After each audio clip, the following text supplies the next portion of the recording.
When you listen to Dr. Todd Grande, please tune into his network on YouTube. He gives 3 reasons why CARLEE may have exacted this crime.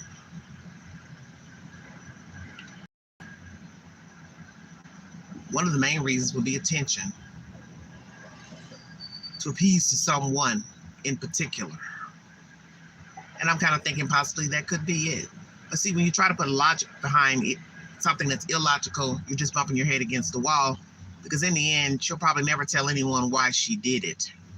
And if she tells someone, she's going to swear them to secrecy to never tell why she lied about a child on the interstate and being kidnapped by a man and a woman. You ask 1,000 questions pertaining to this crime.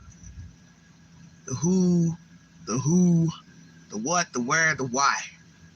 But the motive is possibly because she was having issues with someone. Maybe she didn't feel loved by her parents, loved by her friends, associates, boyfriend. Were they actually boyfriend and girlfriend? Were they on the outs? I was listening to Ikamel's channel last night, and there was something about some messages sent to, I think, another female about who she is and what she's about. And she's better than this person because she's a nurse and this person's a stripper. I don't know if any of that stuff is true or not. Some issues with a man, the guy she liked. He's dating other women, messing around with other women. Why throw it all away? Is sleeping around with some chick. I want you to think about that for just a second. Hypothetically, you find out your man, your so-called man, the guy you like, whatever, is sleeping around with some chick, some lady. You're willing to risk your livelihood, your reputation, because he's sleeping around with somebody else. Does that make any type of damn sense? That makes no logical sense. I'm gonna risk my schooling, catching a charge for stealing from my business, a charge for lying to the police, and fraud, civil suit, however it goes, because some guy likes somebody else. He's having sex with somebody else. However you want to word it. You're willing to throw away your livelihood for that. That makes no damn sense to me. But that's the whole point. There is no logic behind why she did it. It doesn't matter if she has a reason. It's still illogical. And all this trying to role play what she did first, how many miles she drove, 6 football fields. I told myself, don't even dwell on that nonsense because it's all made up anyway, so it doesn't even matter. The police have what they need. There's nobody on the interstate, point blank. Child, man, woman, whatever. You've taken things that don't belong to you from a business that you worked. You've gone into stores buying food, 2 places, which that makes no sense. You keep one set of food from Target, but the other food you leave in the car allegedly. So why leave the hot food? Why even spend the money if you're going to leave it behind? Or that's to show cause, like she was going to pick up food and take it home. All this theatrics, waste of money, throwing away money, possibly stolen money. And her employer has made a contact with the news saying, you know, he's going to check everything out pertaining to what was stolen from the business, but he doesn't have anything bad to say about her as a person or an employee. Thank God for that, huh? Did she do it because she didn't feel loved? Nobody cared for her. She's having boyfriend problems, man problems, family problems. Was she having problems at home? Because allegedly she lived at her house with her parents. Was she tired of living there with them? Were they strict in her business? I heard one YouTuber say she's been coddled. I've shared some of his content on my community page. Please take my post. She has been coddled. I believe that's the whole reason for her doing this. She's probably never had to stand account for anything. Never stood account. Did whatever she wanted. They allowed her to do whatever she wanted. And that's that. No repercussions. And you see a lot of people like that.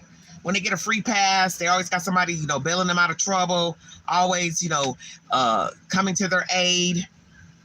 They get in trouble with the law. Somebody's got the bail money, bond money. They're right there when they go to court.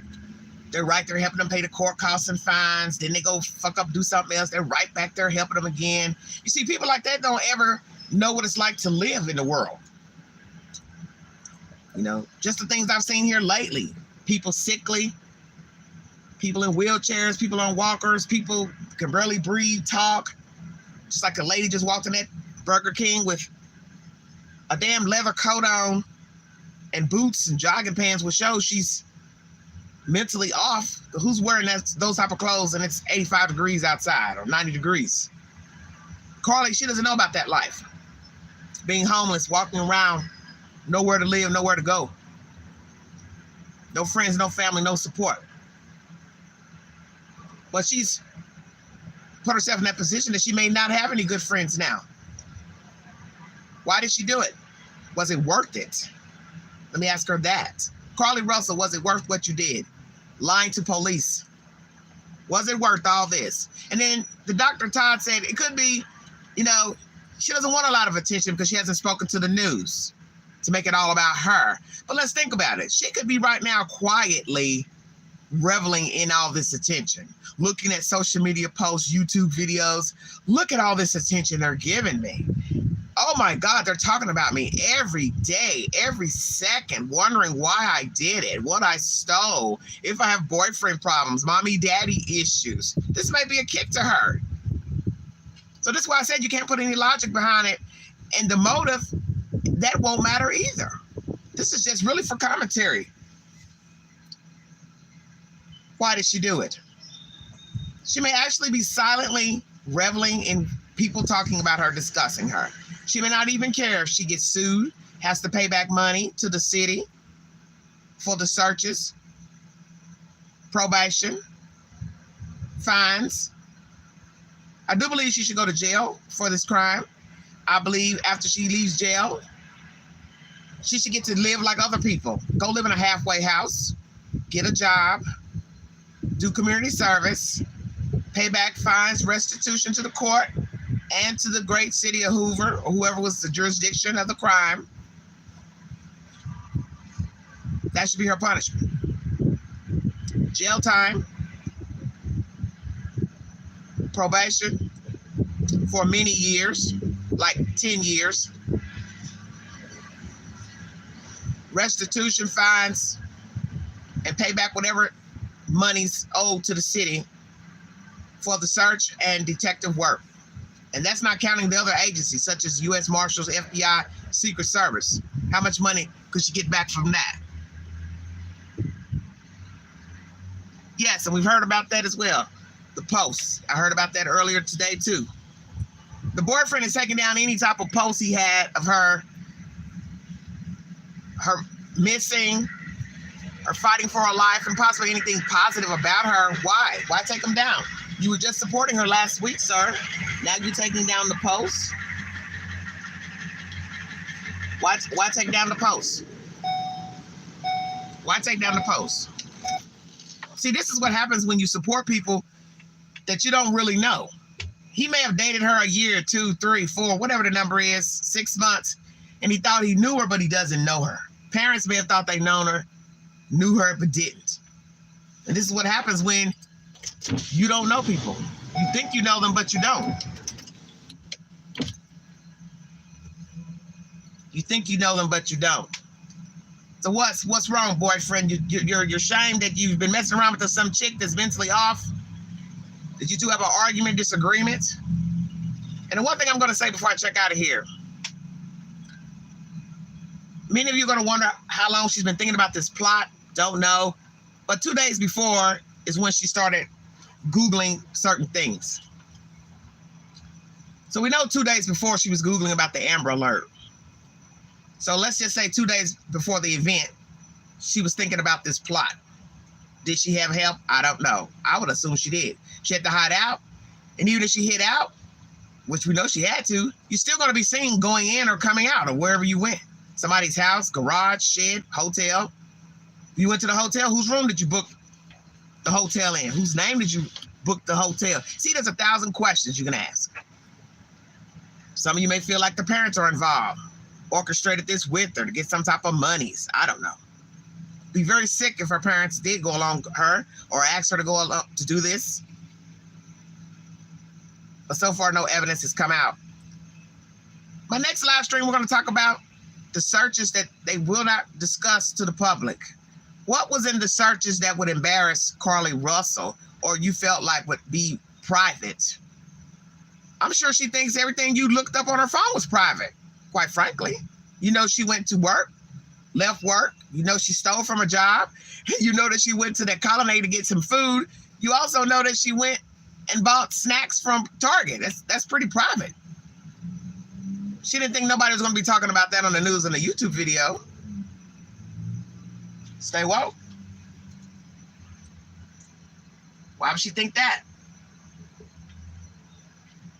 Very interesting information. CARLEE Russell.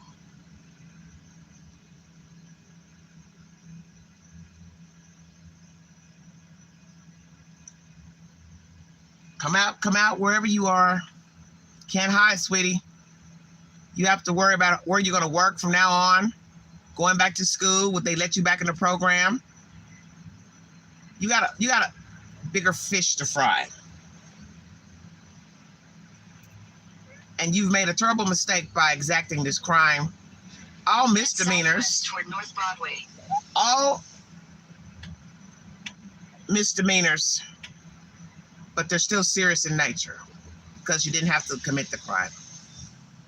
And whatever reason you did this, whether it was to get attention from your family, friends, the boyfriend, the general public, you are now public enemy number one.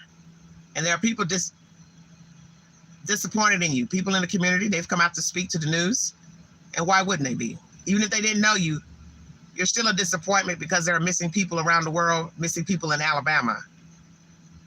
And that's the tragedy of this situation, is that people put their trust in you thinking you were sick, kidnapped, or worse, and you were alive the whole time. And there are people out here who are actually kidnapped, tortured, murdered, and nobody knows where they are. Don't have a clue. And that's what you should think about. The less fortunate, those who are actually missing, those who have been found from being kidnapped and still traumatized, those who don't live in a nice house with a Mercedes parked in the driveway, supportive parents. Consider yourself lucky. Despite all the BS you've committed, lies you've told, you still have family in your corner, as far as we know.